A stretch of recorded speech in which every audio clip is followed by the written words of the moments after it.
Bon, je vais décrire toutes mes inventions, toutes mes idées d'invention novatrices. Certaines sont un peu trop nouvelles, mais c'est pas grave du tout parce que comme ça me dit ce que je vais faire. Parce que j'ai pas assez de sous pour mettre tout en œuvre et tout ça. Par contre, s'il y a des PDG qui me vendent un peignoir à faire ce CV, bah c'est un CV, c'est pour montrer que bah, toutes ces idées, je les avais déjà eues. Donc le cachet de YouTube fera foi. Première invention, déjà l'optimisation. Je fais un CV pour pas. Soit je garde mes idées pour moi et puis je dis oh mince, mais je savais. Ouais, sans blague, je l'avais prévu. C'est toi qui as inventé aussi l'expression les putes pour les dames. Ouais, au poker, il y a 20 ans, j'avais dit oh, j'avais les putes. Bon, ça, j'en suis pas fier. Parce que quand même, c'est un peu sexiste. Et puis, une fois, une table de poker, il y a un mec qui me dit oh, j'avais les putes. Je dis que c'est moi qui ai inventé l'expression. Il fait n'importe quoi, c'est pas toi qui as inventé cette expression. Alors maintenant, je préfère dire le truc comme ça, on vous dira ah, mais on regardera la date de YouTube. Et peut-être que les dates sont falsifiables. D'un, je ne crois pas. De deux, ça me fait penser à une idée que j'ai eue pour coder avec de la cryptographie basique les, les vidéos pour être sûr que ça n'a pas été trafiqué. Ben donc c'est simple. Le constructeur, celui qui a une vidéo, ben Samsung par exemple, il va coder des pixels comme ça. Vous va venir, ouais, ça existe déjà. Attendez, il va coder des pixels comme ça. Celui qui a pris avec sa vidéo, ou n'importe quel constructeur, il mettra sur un site, et puis le site il est au courant du pixel, tout ça, puis il dira oui, c'est authentique ou pas. Et puis même si le site n'est pas au courant, on pourra dire si c'est authentique. Mais c'est bien que tout un chacun puisse authentifier le truc. Ce qui serait, à mon avis, pas possible actuellement, parce que même si coder des pixels, ça a dû venir, ça a dû être la première idée qui sont venues aux gens. Même si donc ça doit exister. Mais le problème, c'est que les gens, tout un chacun, il peut pas le faire, il peut pas l'authentifier. Il est obligé de passer par un organisme ou de croire les gens qui disent que c'est vrai. Qui ont plusieurs raisons de mentir, mais il vaut mieux faire le truc soi-même. Et le problème, c'est que quand les images sont compressées, on va perdre ce truc de pixels. Donc, astuce, on utilise des blocs de pixels, plusieurs échelles, plein d'échelles, et même on peut même trouver des échelles un peu fractales pour avoir des dimensions intermédiaires, parce que sinon on arrive trop vite à une suite stationnaire, si on diminue s'il n'y a pas assez de suite. Bref, les fractales vont revenir dans cette affaire et revenir encore. Donc ce qu'on va coder d'ailleurs, ça va pas être des pixels seulement, ça va être une fonction fractale, enfin une courbe fractale, enfin, on va coder avec des procédés fractales. Ce qui va se passer, c'est quand ça va compresser, ben, ça va rester. Après, on corrige avec un peu de théorie de l'information et le tour est joué. Soit, alors, vous me direz, ouais, mais comment on fait? Bon, ben, soit on trouve des systèmes élaborés et fins, et ça, c'est pas ça qui manque, les idées viendront si m'embauche pour le faire. Mais sinon, déjà, d'ores et déjà, on peut prendre des ensembles de Cantor de dimension 1 et les multiplier, et les multiplier, prendre le produit, donc ça fait enfin, des ensembles de Cantor qui vivent dans la dimension 1, parce qu'évidemment, la dimension, elle sera pas 1, la dimension fractale. Après, on peut, en modulant les ensembles de Cantor, on peut créer pour chaque réel une dimension entre 0 et 1. Et maintenant, en plongeant la figure dans le plan, on peut prendre le produit cartésien. Et déjà, avec des produits cartésiens d'ensemble de Cantor, déjà, on se démerde pas mal. Mais on peut trouver d'autres trucs. Alors, alors, j'ai appris, en cherchant un peu. D'ailleurs, vous pouvez regarder tous mes chats avec les LLM depuis le début. Vous verrez que j'étais bien en avance sur la façon de savoir l'utiliser. J'ai pas entendu qu'on me donne des conseils de prompt engineering. Je vous donnerai mes petites astuces moi, pour faire que ça marche mieux. Vous allez voir, vous allez être surpris. Alors souvent, j'utilise le méta. Le méta, c'est une composante principale de l'intelligence. Et comme aussi je me targue d'avoir des idées pour faire évoluer les IA, je vous en ferai partie. Je vous en ferai part. Donc il y aura des inventions précises, des petites inventions amusantes, des petits gadgets. Il y aura aussi une lignée stratégique tout à fait novatrice. Et oui, je la partage parce que de toute façon, le temps que ça soit compris, ça mettra du temps. Et puis si c'est compris, ben moi, ça m'arrange. Puis on dira, oh, c'est lui qui avait cette idée. Puis après on dira, il y en a peut-être d'autres. On pourra m'embaucher. Moi, ce que j'aimerais bien là dans l'immédiat, une fois que vous aurez un peu vu de quoi je suis capable, ce serait que des grosses entreprises d'IA me donne token infini, c'est-à-dire je peux utiliser toutes les IA que je veux. Oh, le rêve. Et après, au bout de 3-4 mois, une fois que j'aurai pondu un travail, là, vous pourrez continuer à me donner toutes les IA que je veux en token, mais aussi en plus, un bon salaire, un très très bon salaire. Que je puisse continuer à dire des conneries sur YouTube, mais sans faire chier mes parents en leur disant tais-toi, tais-toi, fais-moi manger et me déconcentre pas. Comme quand je fais des maths. Oui, parce que toute mon œuvre, il n'y a pas de support. Ça peut être des vidéos, des musiques, des mathématiques. Ça, je mets des tentacules partout pour que ça se rejoigne. Et les tentacules elles-mêmes, même quand je travaille pas, même quand je dors, si je voulais, c'est comme l'argent des banquiers, elles peuvent travailler. Je crée des textures, d'ailleurs à l'aide des fractales et de l'autoréférence, je fais un gros résumé. J'arrive à créer des textures et de la répétition aussi, parce que bon, qui dit fractal dit quand même répétition, parce que pour faire vivre l'autoréférence.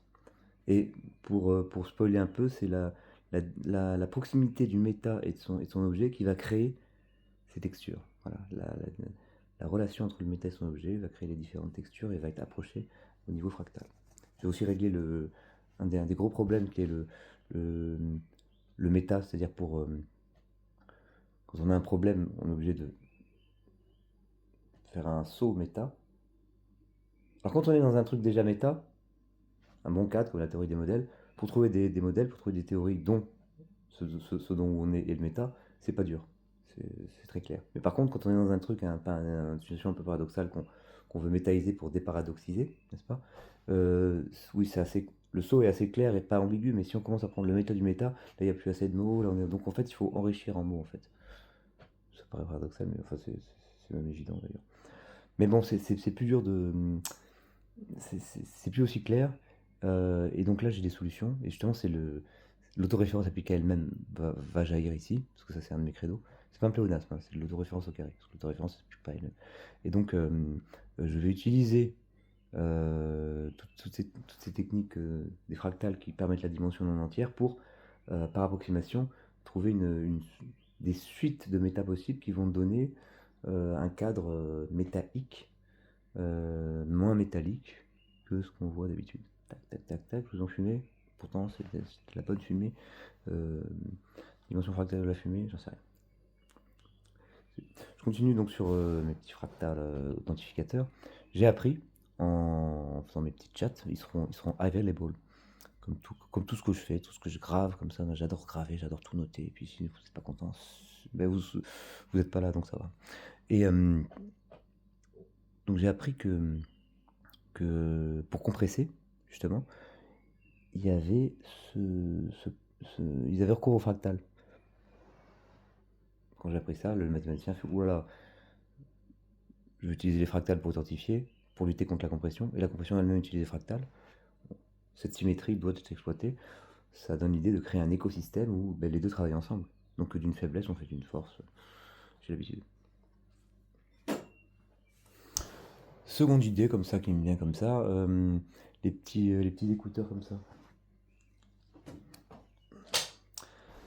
Eh bien, parfois on peut brancher des trucs qui ont un fil, puis on peut écouter, il y a deux prises jack qui ont des espèces de trucs comme ça où on peut écouter une même musique, un même truc avec.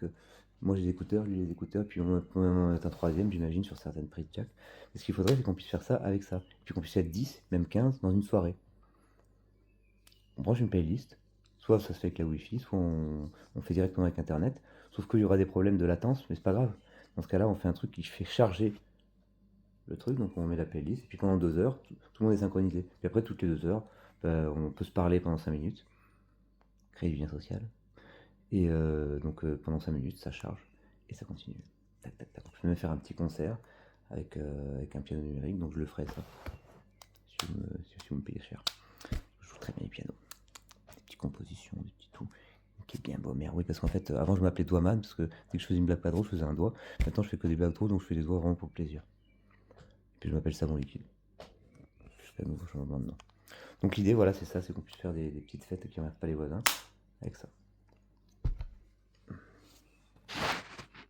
J'avais l'idée d'un jeu qui s'appelait Tocard et Favori. Qu'est-ce que c'était? C'est. On prend un espèce de camembert avec N cases. Et puis on dit aux gens de parivoter pour. Vous pouvez voir pourquoi ça s'appelle parivote. Parivoter pour la case de laquelle ils vont penser qu'elle va recueillir le plus de parivotes. Et à la fin, les gagnants ceux qui n'ont pas voté pour la case qui a le plus de pari-vote, sont rétribués, reprennent tout l'argent au prorata de ce qu'ils ont misé. C'est-à-dire celui qui a mis 2 pari-votes aura 2 fois plus que celui qui a mis un pari-vote. Alors comme on ne touche pas beaucoup, parce que s'il y a 10 cases, on ne peut pas toucher plus de 10 fois, vous réfléchirez pourquoi, j'avais pensé à faire tocard et favori. C'est-à-dire qu'on met 2 trucs, soit dans un ordre, soit dans l'autre, ce sera 2 jeux différents. On met deux cases. Et ceux qui ont gagné, ceux qui se partagent tous, c'est ceux qui ont trouvé la case qui aura le plus de pari-vote, le favori, et l'autre le tocard. Et tout ça, bon, bah, ça se paye en token, token.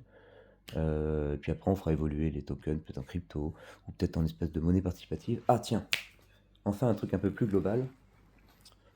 J'ai inventé un concept qui s'appelle la semaine de 5 jours. Et ça ne s'arrête pas qu'au calendrier. Petit oiseau.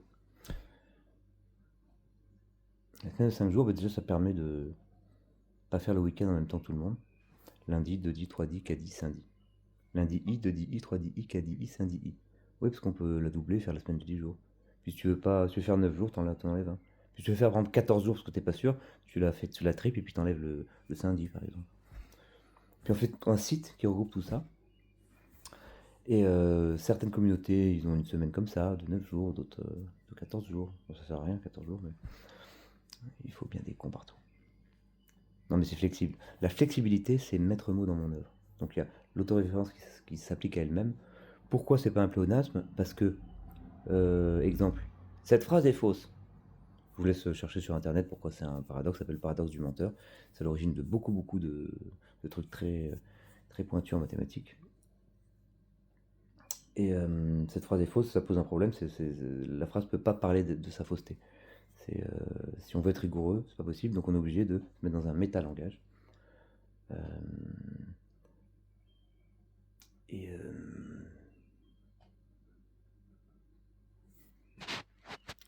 j'en parlerai plus tard. Donc l'autoréférence, là, elle s'applique à la phrase. À la phrase, cette phrase est fausse.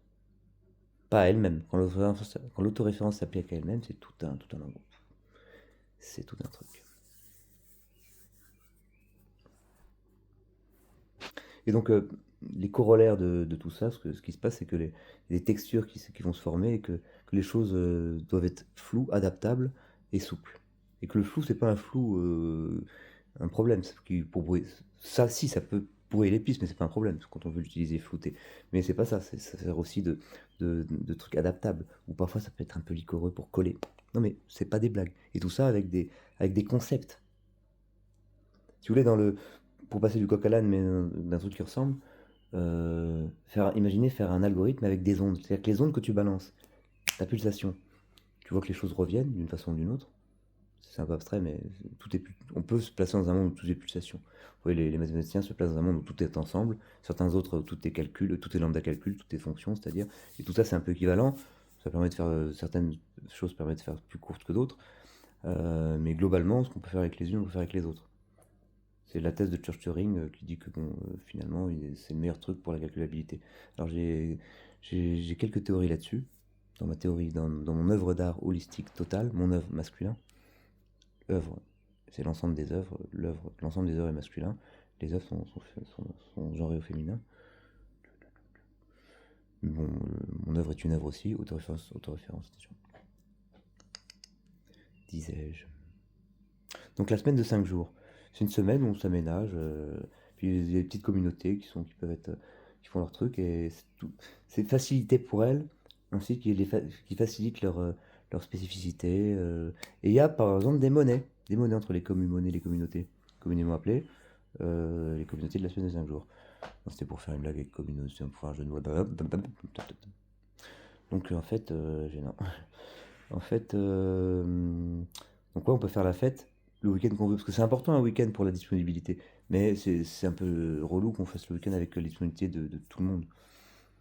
Donc ce que je veux dire, c'est qu'on peut inventer aussi une monnaie, et des monnaies qui sont adaptées. Au départ, ce sera des par exemple avec ton pote, ça sera des fougères, parce que vous aimez bien les randonnées où il y a des fougères.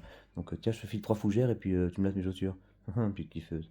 Et puis après, ça peut être par exemple, imagine, et puis après on trouve un équilibre. Au départ, on lance les fougères comme ça, puis après petit à petit on trouve un équilibre, et l'application aide à trouver un équilibre, à donner une valeur sûre, une valeur tangible, comme avant l'or Pour les monnaies, maintenant je sais plus ce que c'est, rien. Le rien, ça peut être tangible. Et donc l'application aide à ce que la monnaie soit une monnaie qui fonctionne et qui soit tangible. On peut fusionner les monnaies. Si par exemple tu as deux potes, lui il a des cœurs, vous avez des cœurs entre vous, lui il a des fougères, vous pouvez trouver un terrain d'entente pour que ça fusionne, c'est très amusant. Mais sinon l'idée que la contrainte soit bloquée, créer évidemment comme toutes les contraintes, créer quelque chose, hein. Vous avez un bloc de bois, vous le taillez, bah, vous enlevez des trucs, c'est une contrainte, il y a moins de bois, mais après ça fait une belle sculpture. Voilà. Et alors aussi, quel avantage ça peut avoir quand l'appli, c'est vulgaire comme nom, faut trouver un autre truc, aura une certaine notoriété. Bah, t'es au tabac et puis t'as dépensé 19 euros, c'est 19,10 €. T'es là, ah mince, il manque 10 centimes. Puis le gars du tabac, tu lui fais, vas-y, tu me les laisses et puis on se met une appli, on se met une collab on se met une bicommunauté dans la semaine de 5 jours, puis je te filerai 4 cigarettes, tiens, ça sera des cigarettes. Avec mon pote, c'est des fougères. Ou alors le mec, il peut te dire, bon, vas-y, va là-bas, ou alors, vas-y, on y va. Donc, voilà, la semaine de 5 jours. Alors quand les lunettes 3D arriveront, ce qu'on pourra faire, c'est vraiment des super logiciels de topologie. On pourra apprendre à retourner la sphère en la touchant. Parce qu'à chaque fois, le truc turn a sphere inside down, au fait, ça c'est super. Parce que des fois, j'essaie de retourner la négativité en positivité. Donc j'essaie de bien regarder comment on retourne la sphère inside down. Plutôt que de faire une cassure. Oui, je fais un peu des petites digressions. Plutôt que de faire une cassure, tu te sens pas bien, mais tu sens que c'est comme ça, tu veux que ça fasse pouf. Mais tu te dis que ben, faut casser et que ça fasse ça, mais tu meurs si tu casses, enfin, tu meurs symboliquement, ou je sais pas. Mais donc, alors que si tu retournes la sphère, tu vois, ben, ça se passe de façon continue. Mais à chaque fois, euh, j'arrive pas vraiment à retourner la sphère dans mon cerveau. Je suis arrivé une ou deux fois en regardant bien le truc. Mais donc, il faut vraiment l'aplatir comme ça. Il faut faire à peu près 8 trucs comme ça, tac, tac, tac. Tac, tac, c'est. Il y a un truc. Mais après, quand t'as l'idée, quand t'es proche du truc, tes cellules, elles ont compris qu'elles ont plus déjà. Tu leur as dit, bon, enfin, tu leur as dit sans dire. C'est comme quand tu parles au chat, faut parler juste avec des images. Ils comprennent, hein. Tu dis, où est mon chargeur? Et puis ils vont te trouver le. Ils vont te faire un petit geste comme ça, et puis dignité quand même, c'est pas grave, c'est pas un clébard, tu vois, il va t'arriver avec le chargeur, non. Il dit, il comprend pas le clébard, mais lui il comprend, il te montre le truc, mais tu lui dis, mais attends, mais je pourrais le dire ça, ce truc, aux autres humains, aux humains, ouais, ils s'en battent les couilles, quoi, donc c'est pour ça que je le dis. Et donc, bah, pareil, les cellules du corps, on va leur dire avec des mots, mais avec de vagues images, elles comprennent, voilà, merci. Donc, topologie, des trucs pour faire des calculs. Euh, Deux autres idées sur quand tu auras les taux de 3D. Faire un langage qui, qui est basé sur, non pas les ensembles, mais la théorie des graphes. Alors, la théorie des graphes, la théorie des ensembles, ça peut être crypté dans la théorie des graphes, parce qu'un ensemble, qu'est-ce que c'est? C'est un arbre, en fait.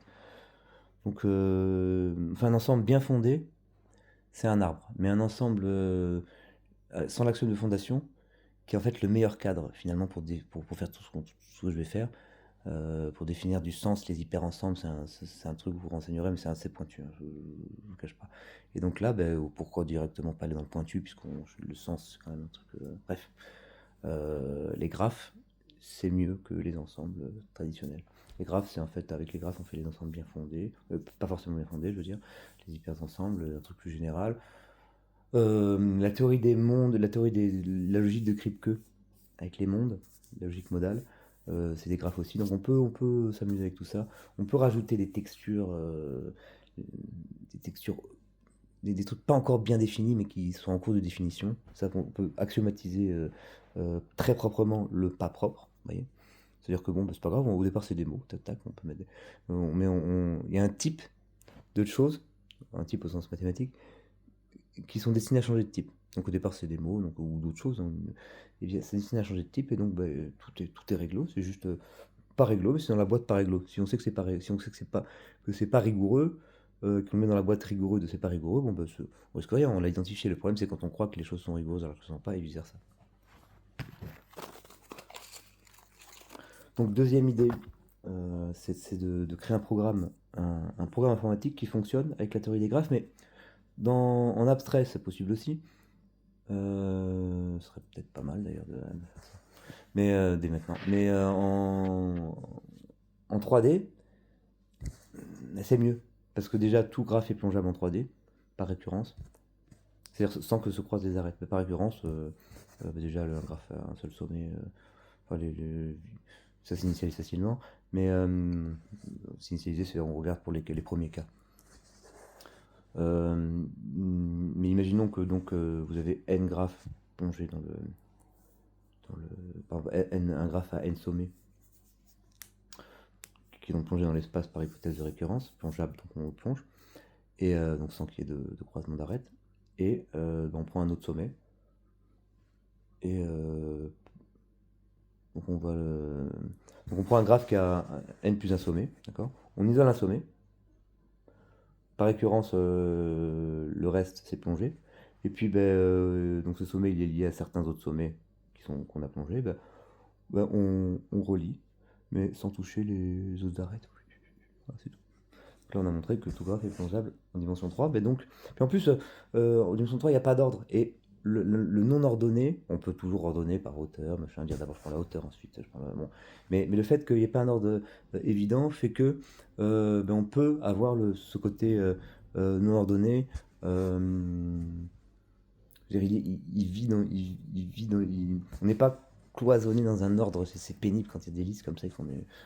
C'est pénible. Bon, les gens comprendront peut-être pas pourquoi c'est bien de s'enlever une propriété, parce que c'est chiant que tout soit ordonné dans les listes.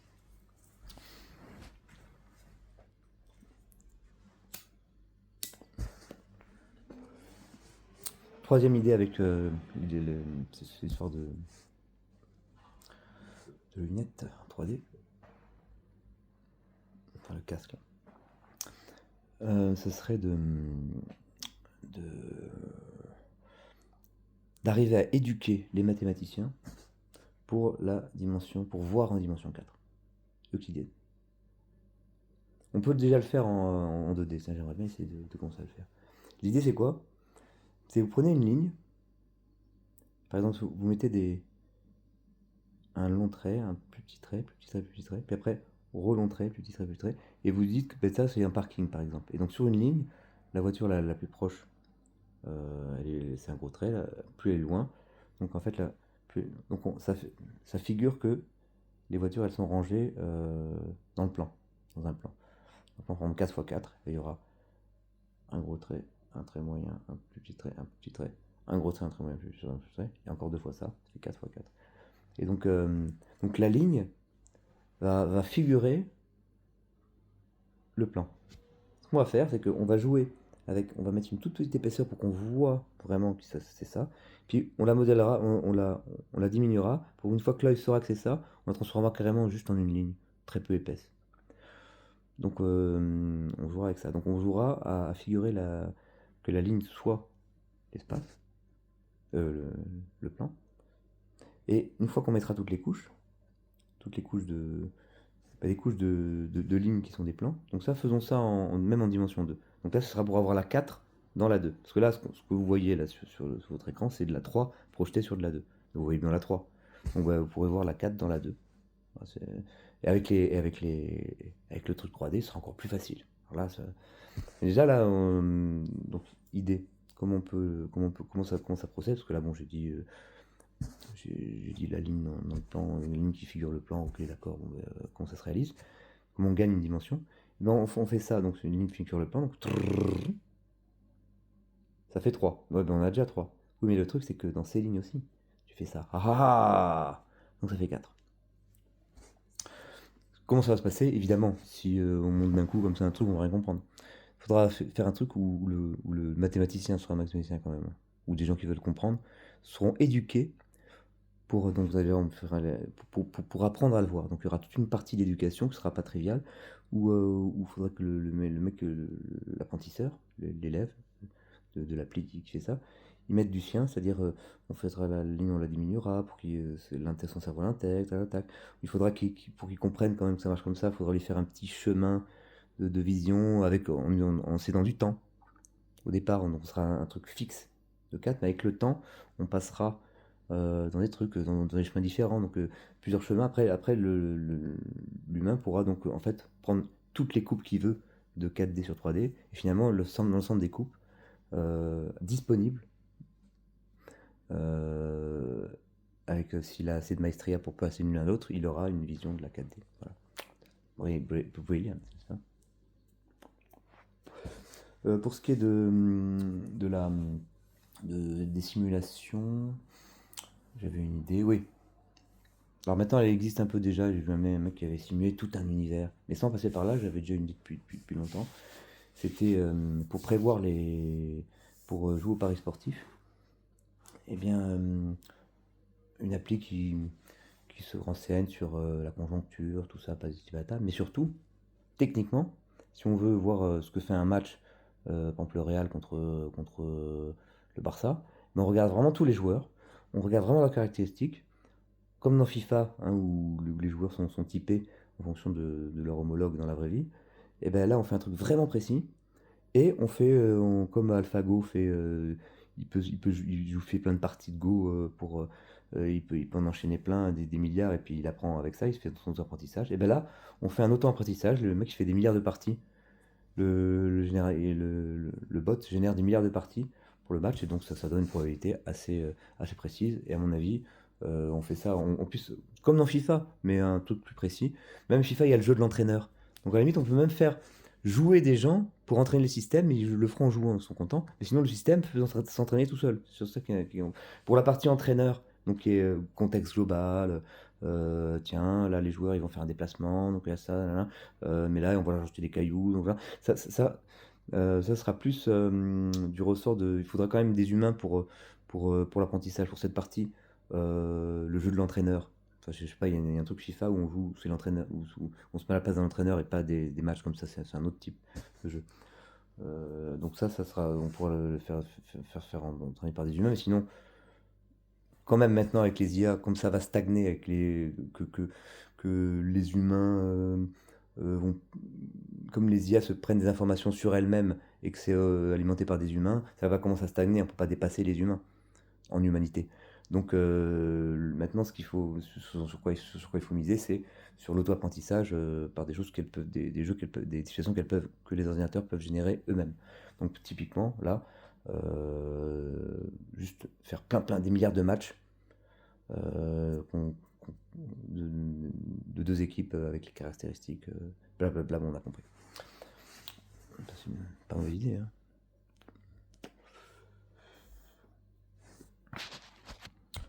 Autre bonne idée.